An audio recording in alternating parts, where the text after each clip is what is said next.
Bismillahirrahmanirrahim. Assalamualaikum warahmatullahi wabarakatuh.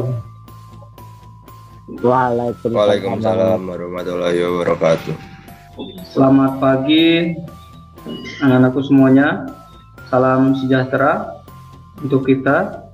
Semoga selalu senantiasa diberikan kesehatan, keberkahan, dan kemudahan dalam melaksanakan segala apapun. Anak-anak yang hebat, kelas 8, yang Bapak banggakan. Ya. Mari sama-sama kita berdoa untuk memulai pembelajaran ini. Nah, sebelum belajar, berdoa mulai. Bismillahirrahmanirrahim. Rabbi zidni ilma warzuqni fahma. Berdoa selesai. Gimana semua? Sehat kabarnya hari ini? Sehat ya? Semuanya ya? Alhamdulillah, Pak. Alhamdulillah. Dija semangat nih. Dija, Kiandra, Julfa belum terlihat ini.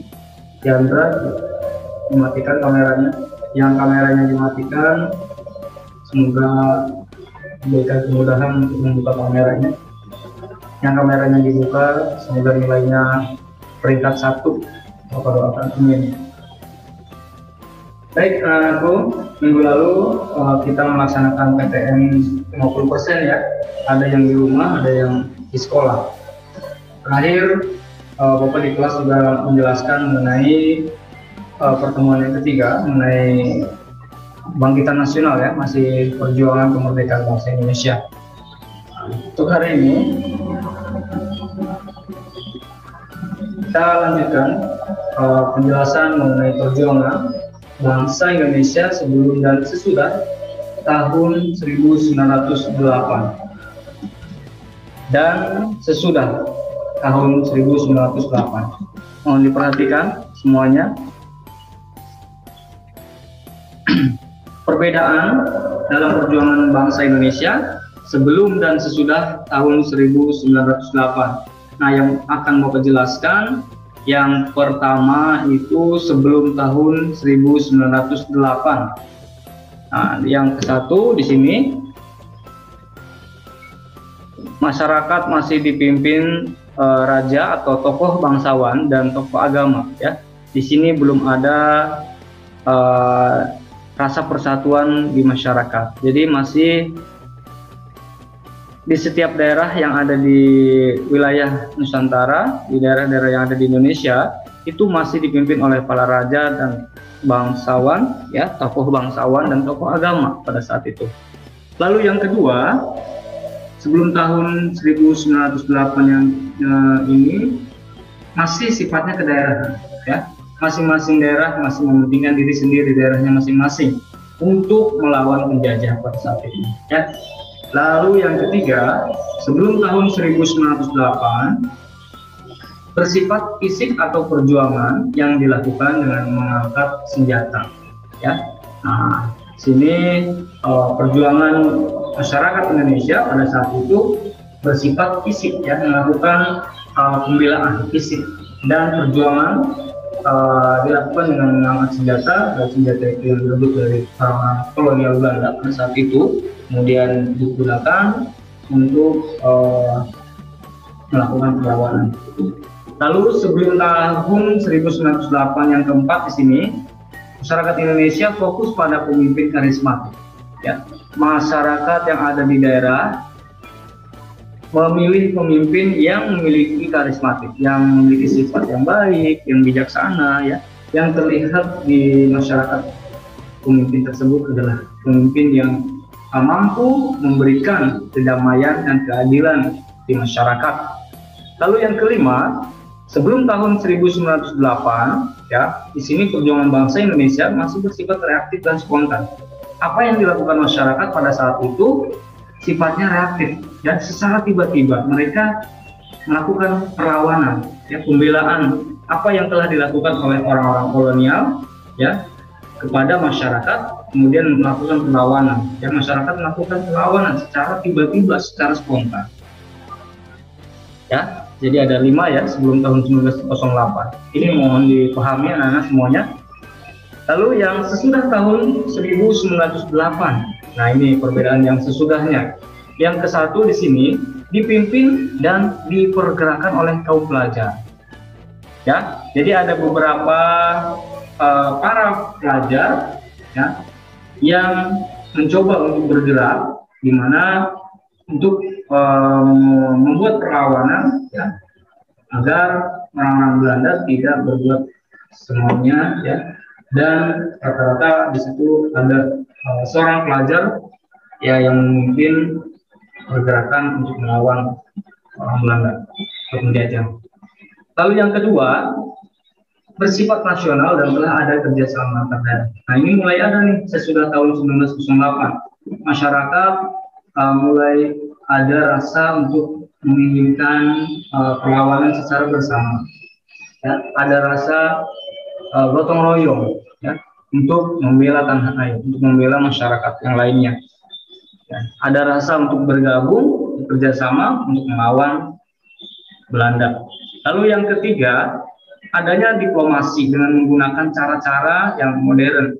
Ya, diplomasi di sini adalah komunikasi dengan orang-orang Belanda, dengan bangsa kolonial yang menjajah. Nah, masyarakat mencoba untuk berkomunikasi gimana caranya agar tidak ada tindakan-tindakan yang tidak diinginkan di masyarakat. Ya. Kemudian ada juga tindakan seperti melalui media, ya, media radio mungkin pada saat itu atau koran, ya, dan melaksanakan pertemuan yang dilakukan oleh masyarakat dengan orang-orang penjajah pada saat itu. Melobi, ya, kemudian ada juga cara untuk berhenti atau mogok, ya, mogok bekerja. Karena pada waktu itu para penjajah itu memerintah masyarakat Indonesia, ya, masyarakat dengan secara paksa untuk bekerja paksa, ya, untuk bekerja lobby, ya, dengan melakukan hal-hal yang paksa untuk mempekerjakan masyarakat Indonesia, ya, untuk mempekerjakan masyarakat untuk bekerja sesuai apa yang diinginkan oleh para penjajah. Nah, di sini digunakan dengan cara diplomasi agar tidak terjadi hal-hal yang tidak diinginkan. Kemudian yang keempat, sesudah tahun 1908, masyarakat mulai memiliki berpikir untuk membentuk organisasi. Sehingga akhirnya terbentuklah organisasi yang bisa menjadi mengkader, ya, seluruh para pelajar, para pemuda dan yang lainnya untuk membentuk organisasi. Tujuannya adalah untuk gimana caranya untuk membuat strategi agar Indonesia bisa merdeka dan bisa bangkit. Lalu yang kelima, sesudah tahun 1908, masyarakat juga memiliki visi misi yang jelas pada saat itu supaya Indonesia merdeka, ya, supaya Indonesia bisa menjadi menguasai bangsanya sendiri, masyarakat Indonesia tidak terjajah lagi, merdeka, ya. Nah ini adanya visi dan misi untuk membentuk sebuah negara kesatuan Republik Indonesia dan tidak ada lagi penjajahan di masyarakat. Paham ya anak-anak semuanya? Jadi ada 5 sebelum tahun 1908 dan ada juga sesudah tahun 1908. Ini adanya perbedaan, ya, perbedaan perjuangan bangsa Indonesia sebelum dan sesudah tahun 1908. Bisa dipahami anak-anak? Ya. Nah ini juga mohon diperhatikan, diingat, karena mungkin nanti di soal ulangan PTS ini akan keluar. Jadi alangkah baiknya kalian pelajari materi. Ya. Selanjutnya,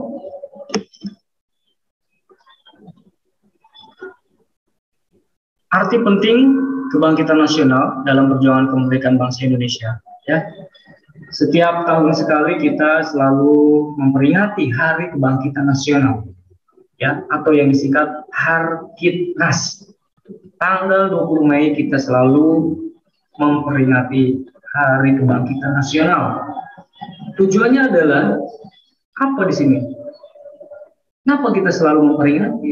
Karena Hari Kebangkitan Nasional ini adalah salah satu perjuangan bangsa Indonesia, salah satu sejarah bangsa yang menggambarkan perjuangan masyarakat Indonesia atau bangsa Indonesia dalam untuk meraih dan mempertahankan kemerdekaan Indonesia. Ya. Lalu Apa fungsinya, apa tujuannya bagi seorang pelajar untuk memperingati Hari Kebangkitan Nasional?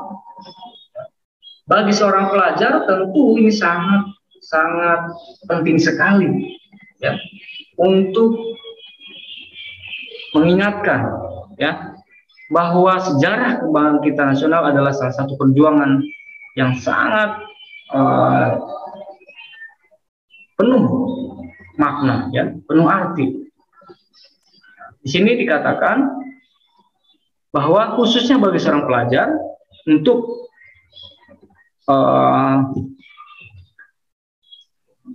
mempelajari ya, untuk meneruskan cita-cita para tokoh, para pahlawan bangsa yang telah berkorban yang memperjuangkan bangsa ini. Dan ini penting khususnya bagi seorang pelajar. Yang pertama adalah kebangkitan nasional ini bangkit dari keterpurukan dengan menyongsong masa depan. Ya, jadi kalian sebagai seorang pelajar, kalian harus memahami ya bahwa keterpurukan bangsa Indonesia pada saat itu ya sebelum tahun 1908 suasananya sangat terpuruk karena dengan adanya penjajah ya, dengan adanya sikap dari orang-orang kolonial pada saat itu yang berbuat semena-mena terhadap bangsa Indonesia, terhadap masyarakat. Nah, di sini kalian harus bisa meneruskan, ya, harus bisa menyimak bahwa dulu bangsa kita itu terpuruk, ya, bangsa Indonesia itu dulu terjajah sampai beberapa tahun. Sikap kalian sebagai penerus bangsa, tentunya kalian harus berpikir gimana caranya untuk bisa membuat bangsa ini tidak terpuruk lagi. Dengan proses pembelajaran, ya, dengan proses mencari ilmu pengetahuan, kalian bisa memanfaatkan, menguasai materi-materi yang ada saat kalian belajar, saat kalian menempuh pembelajaran dan sebagainya. Tujuannya adalah untuk masa depan sendiri, masa depan bangsa Indonesia. Kemudian yang kedua, arti penting kebangkitan nasional bagi para pelajar. Yang kedua di sini adalah kebangkitan nasional berarti menguasai keterampilan yang diperlukan bagi masa depan, termasuk keterampilan teknologi. Ya, nah, sekarang teknologi semakin berkembang, ya, keterampilan harus terus diasah, ya, meskipun seorang pelajar, ya, ini sangat penting sekali untuk menguasai teknologi-teknologi yang ada pada saat ini, ya. Dan ini tentunya sangat diperlukan bagi masa depan kalian sendiri. Gunakan keterampilan dengan sebaik mungkin yang sifat positif, tidak digunakan untuk hal-hal yang tidak memiliki fungsi yang lainnya. Jadi pergunakan sebaik mungkin keterampilan atau teknologi yang ada pada saat ini untuk masa depan kalian. Lalu yang ketiga, arti penting kebangkitan nasional bagi bangsa Indonesia, khususnya bagi seorang pelajar, ini berarti bangkitnya kesadaran, ya, bahwa kita harus berani berusaha dan tidak pasrah menerima segala sesuatu sebagai takdir yang tidak terelakkan. Ya, sebagai seorang pelajar harus berani, harus berusaha, ya, jangan mudah menyerah, jangan pasrah, hanya menerima sesuatu sebagai takdir. Tidak boleh, aduh ini susah sekali, aduh ini tidak bisa caranya gimana. Jangan menyerah, ya, jangan pernah menyerah, jangan bermalas-malasan. Gimana caranya? Kalian harus berusaha, ya, harus berusaha supaya kalian bisa bangkit, karena masa depan ada di tangan seorang pelajar, masa depan ada di tangan kalian semua. Sebagai seorang pelajar, sebagai para peserta didik yang bisa meneruskan cita-cita bangsa Indonesia untuk memperjuangkan bangsa yang lebih baik dan mempertahankan kemerdekaan Indonesia. Ya, nah ini adalah arti penting kebangkitan nasional bagi bangsa Indonesia, khususnya bagi kalian semua seorang pelajar. Selanjutnya, di sini ada kisah dari para tokoh kebangkitan nasional. ketika memperjuangkan kemerdekaan nasional. Yang pertama tokoh ini adalah Bapak Wahidin Sudirohusodo. Ya. Bapak Wahidin di sini merupakan salah satu dokter yang asli dari pribumi, dari orang Indonesia. Beliau juga salah satu tokoh pergerakan nasional. Ya, Dr. Wahidin memiliki cita-cita untuk meningkatkan bagaimana masyarakat Indonesia, masyarakat Jawa khususnya, ya, untuk memperluas ilmu pengetahuannya, baik dalam pengetahuan Barat maupun pengetahuan kebudayaan Jawa. Ya. Zaman sekarang banyak sekali ilmu pengetahuan, ya, pembelajaran yang dilakukan melalui media-media internet, ya, di Google, di YouTube dan sebagainya. Kalian bisa mencerna apa yang ada, ya, pembelajaran atau ilmu pengetahuan yang ada saat ini itu campur dengan ilmu pengetahuan Barat. Tapi kita tidak boleh melupakan ilmu pengetahuan atau kebudayaan kita sendiri. Jangan sampai kita melupakan apa yang ada, yang dimiliki oleh bangsa Indonesia sendiri. Nah, gagasan yang dimiliki oleh Dr. Wahidin dalam memperjuangkan pergerakan nasional ini adalah membentuk suatu organisasi, ya, organisasi yang didirikan oleh Dr. Wahidin.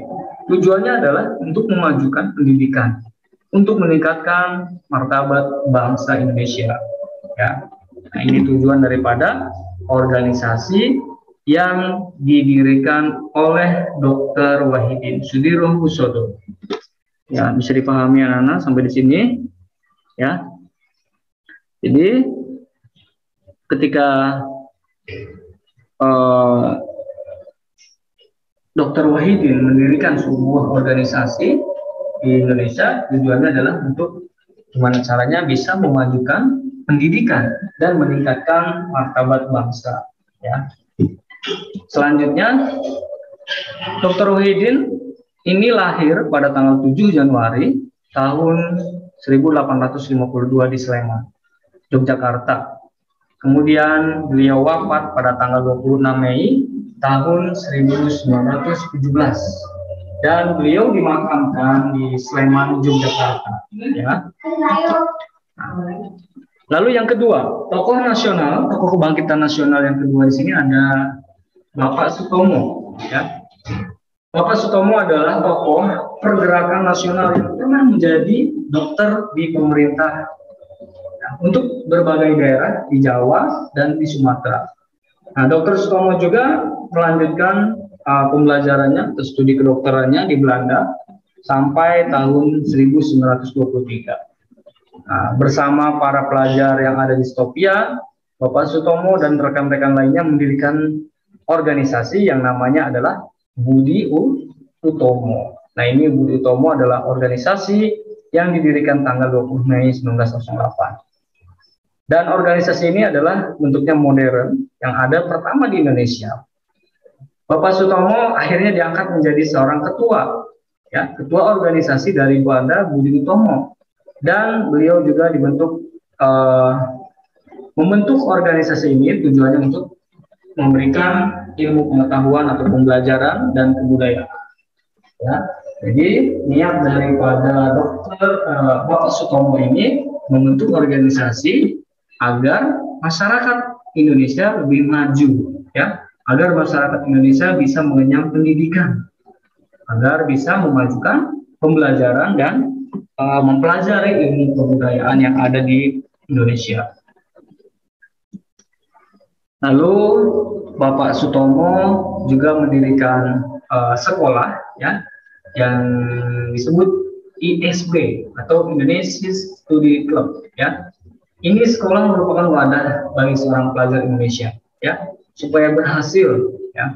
Dan semenjak didirikannya sekolah ini banyak sekali pembelajaran-pembelajaran yang diberikan dalam sekolah tersebut, seperti tentang bagaimana caranya untuk bertenun, kemudian belajar mempelajari bank atau perkreditan dan koperasi pada saat itu. Dan selanjutnya berkembang tahun demi tahun, akhirnya organisasi ini berubah menjadi berganti nama menjadi PBI, ya, Persatuan Bangsa Indonesia. Ya, berubah namanya menjadi PBI. Pada bulan Desember 1935, karena adanya desakan dari Belanda, organisasi Budi Utomo dan PBI akhirnya digabung menjadi Partai Indonesia Raya atau disingkat menjadi Partai Perindra, ya, Perindra. Nah, di sini selain organisasi Budi Utomo juga masih banyak organisasi-organisasi yang ada di Indonesia. Ada organisasi Serikat Celebes, ada organisasi Serikat Sumatera, Serikat Ambon. Nah, ini adalah organisasi-organisasi yang ada sesuai dari setiap daerah yang ada di Indonesia, seperti di Sumatera, di Celebes, kemudian di Ambon. Nah, tujuannya sama, ya. Organisasi di sini semuanya tujuan sama, untuk mengangkat derajat martabat bangsa Indonesia, untuk memberikan pembelajaran supaya masyarakat Indonesia bisa mengenyam pendidikan, ya. Itu tujuannya. Selanjutnya Bapak Sutomo meninggal dunia di Surabaya, ya, pada tanggal 30 Mei 1938, ya. Kemudian Presiden Republik Indonesia memberikan keputusan bahwa nomor 657 tahun 1961, Bapak Sutomo di sini diangkat menjadi salah satu pahlawan kemerdekaan nasional, ya. Atas perjuangannya, beliau akhirnya diangkat menjadi pahlawan kemerdekaan nasional. Selanjutnya yang ketiga, tokoh yang ketiga di sini ada Kos Cokroaminoto, ya. Kos Cokroaminoto, mungkin kalian pernah mendengar nama ini, ya. Ini adalah nama pahlawan yang sekarang dijadikan sebuah nama jalan, ya.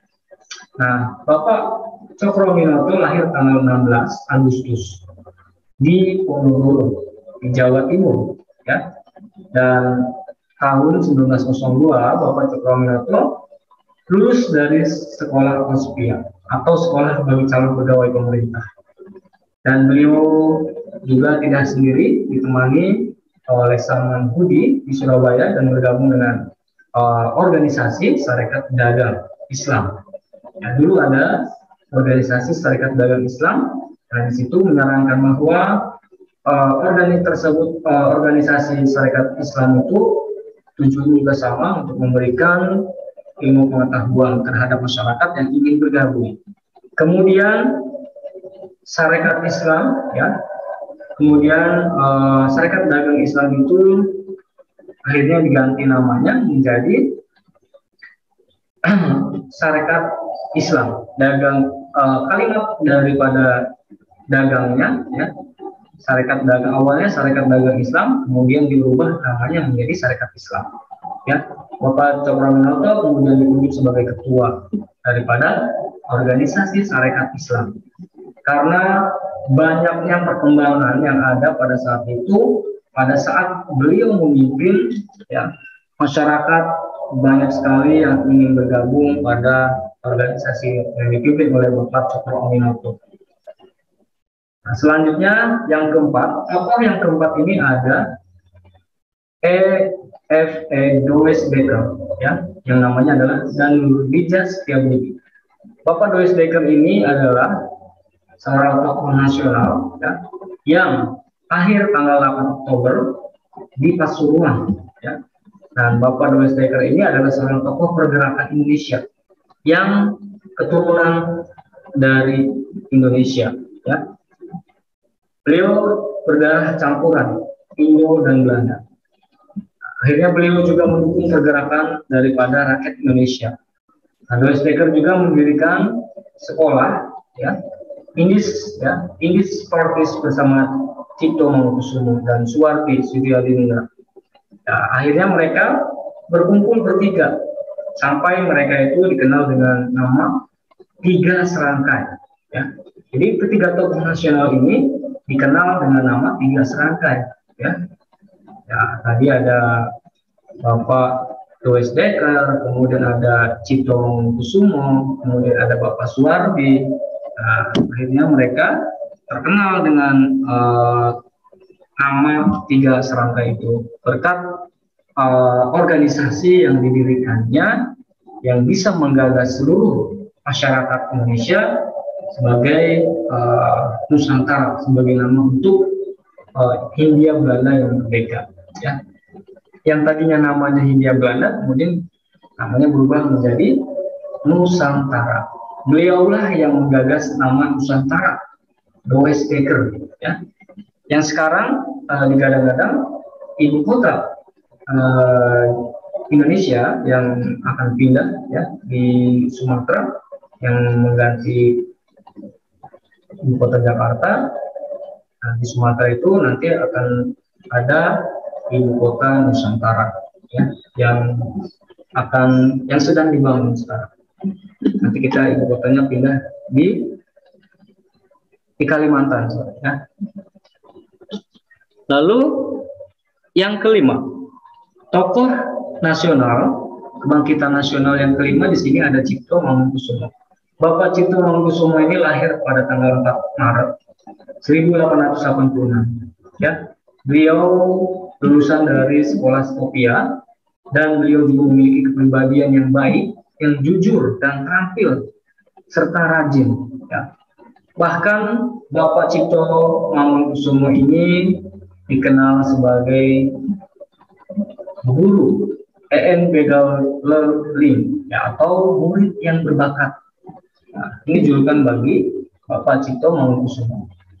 Karena beliau adalah salah satu tokoh yang mengkritik ketika pemerintahan Belanda yang ada di Indonesia pada saat itu, ya, beliau menuliskan sebuah tulisan, ya, di tulisan harian yang judulnya adalah The Locomotive dan Batavia's Newsblad, ya. Tulisannya mengkritik pemerintahan Belanda yang terus tidak memberikan kesempatan dan berperilaku tidak sewajarnya terhadap masyarakat Indonesia pada saat itu, sebelum Indonesia merdeka, ya. Nah, Bapak Cipto Mangunkusumo di sini juga kemudian diasingkan dari Belanda. Kemudian beliau pulang kembali ke Indonesia, ya, tahun 1927. Dan orang-orang Belanda pada saat itu menganggap bahwa Bapak Cipto ini salah satu orang yang terlibat dalam upaya sabotase ketika membuangnya ke Banda Neer, ya, yang ada di Belanda. Beliau adalah seorang yang sabotase, yang berusaha untuk menghilangkan orang-orang Belanda dari negara Indonesia. Padahal memang beliau adalah salah satu orang yang memiliki pemikiran supaya orang-orang Belanda dan bisa berhenti dan tidak menjajah Indonesia. Ya. Lalu yang keenam, tokoh yang keenam ada Bapak Suwardi Surjodiningrat. Ya, Bapak Suwardi Surjodiningrat lahir tanggal 2 Mei tahun 1889 di Pangalaman. Nah, beliau lulusan Europes Learning School dan kemudian melanjutkan sekolahnya di Skopje sebagai di sekolah dokter. Ya. Disinilah beliau mengenal dunia politik ketika beliau ke Skopje, tapi tidak menyelesaikan pendidikannya di Skopje karena beliau sakit pada saat itu. Dalam perjalanannya, akhirnya Bapak Suwardi bertemu dengan Bapak Louis Dekker yang tadi, ya, yang keturunan dari Belanda, dan akhirnya juga bertemu dengan Bapak Cipto Mangunkusumo. Kemudian mereka berunding membicarakan untuk mendirikan Indis Partis yang merupakan partai politik. Indis Partis di sini adalah organisasi, ya, organisasi partai politik yang pertama tujuannya adalah untuk memperjuangkan kemerdekaan bangsa Indonesia. Ya, Bapak Suwardi Surjodiningrat yang dikenal dengan nama Ki Hajar Dewantara. Ya. Nah, Bapak Suwardi Surjodiningrat ini tahun 1913, ketika beliau pergi ke Hindia Belanda, kemudian beliau merayakan 1 abad kemerdekaan dari Prancis, dan Bapak Suwardi juga menulis sebuah artikel. Artikelnya di sini judulnya adalah Als ik en Nederland was. Seandainya saya seorang Belanda. Nah, itu artikel yang ditulis oleh Bapak Suwardi. Dan artikel tersebut akhirnya dimuat dalam surat kabar di Express, ya, tanggal 13 Juli 1913 di Belanda. Nah, kemudian setelah Bapak Suwardi diasingkan, lalu Bapak Suwardi pergi lagi ke tanah air, ke Indonesia, ya, tahun 1922, dan akhirnya mendirikan Sekolah Nasional Onderwijs Institute, atau yang sering disebut dengan Taman Siswa, atau Perguruan Nasional Taman Siswa yang ada di Jakarta, ya.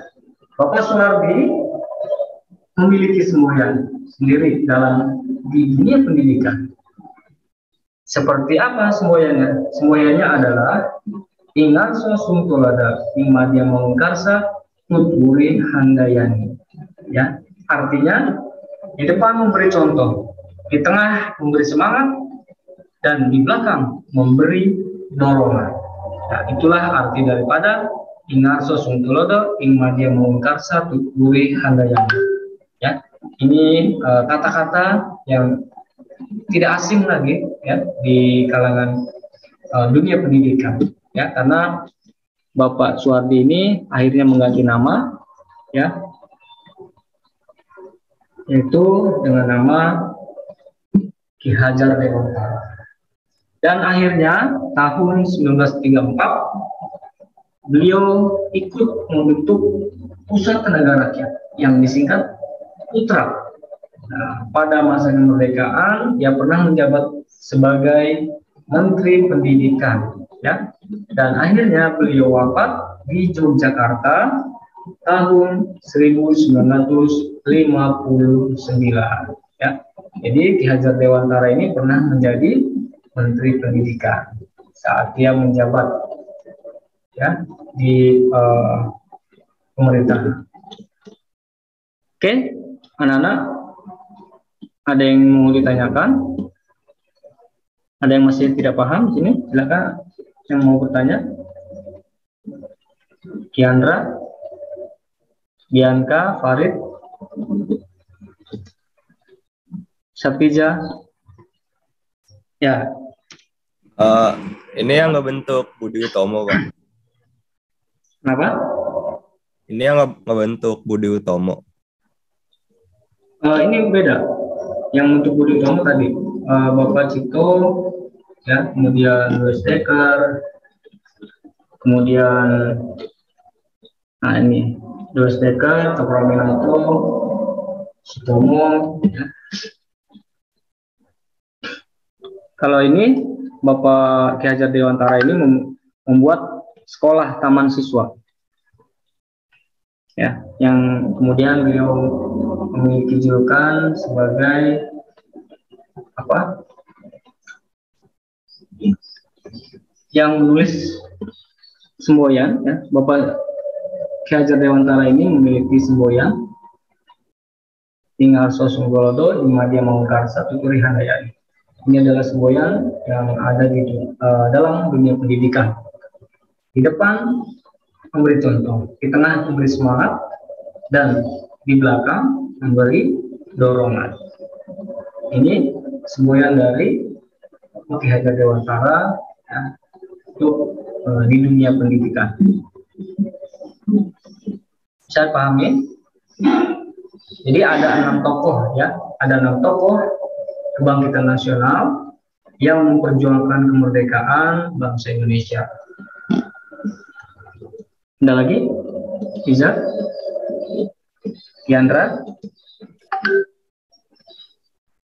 Ada lagi? Baik, Ya, kalau Pak. tidak, Tidak ada, Pak. cukup, ya. Nah, itulah, ya. Tolong dipelajari lagi mengenai kebangkitan nasional, ya, dalam perjuangan bangsa Indonesia. Silahkan dibaca-baca lagi mulai dari bab keempat ini. Insya Allah bulan Februari, ya bulan ini akhir bukan keempat ya, minggu keempat kalau nggak salah, minggu keempat atau minggu ketiga ya kalau tidak salah, kita akan melaksanakan penilaian tengah semester ya. Jadi kalian pelajari materinya, soal yang akan keluar nanti dari materi 24 ini ya, Komoditas Nasional. Tolong dipelajari kembali ya. Baik. Nanti materi yang diangkat di PTS apa, Pak? Bab 4. Kebangkitan Nasional bab 4. Yang keempat doang, Pak. Ya, bab 4 aja. Ya, untuk kisi-kisinya nanti Bapak share di grup masing-masing. Ya. Oke, untuk latihan silahkan kalian screenshot ya. Silakan kalian screenshot. Ini latihan. Jawablah soal-soal di bawah ini dengan benar. Ada 5 pertanyaan. Ya, jawab sesuai dengan pendapat masing-masing. Tulis di buku nanti jawabannya, foto, kirim di Google Classroom. Ya, nanti Bapak akan buatkan folder untuk menampung jawaban kalian. Soal pertama di sini berikan pendapat kalian mengapa bangsa Eropa termasuk Belanda melakukan penjajahan ke negara-negara di Asia. Soal kedua, bagaimana masyarakat terdidik dan peduli terhadap bangsa dapat memerdekakan Indonesia. Pertanyaan yang ketiga, berikan alasan kalian mengapa organisasi Budi Utomo dapat dikatakan melekat semangat kebangkitan nasional. Soal keempat, apakah pada masa kini masih dibutuhkan orang-orang yang memiliki semangat seperti pada tahun 1908? Soal kelima, ceritakan berdasarkan yang kalian ketahui, bagaimana seorang pelajar mampu mengubah nasib suatu bangsa. Silakan dijawab sesuai dengan pendapat sendiri masing-masing. Kirimkan jawabannya di Google Classroom. Oke, anak-anak paham? Bisa dipahami? Ya. Terima kasih semuanya. Masih ada waktu, silahkan dipergunakan sebaik-baiknya untuk dibaca-baca kembali, dipelajari kembali, persiapkan belajarnya untuk penilaian tengah semester ya. Cukup ya. Kurang lebihnya Bapak mohon maaf. Terima kasih semuanya sudah bergabung di Zoom ini.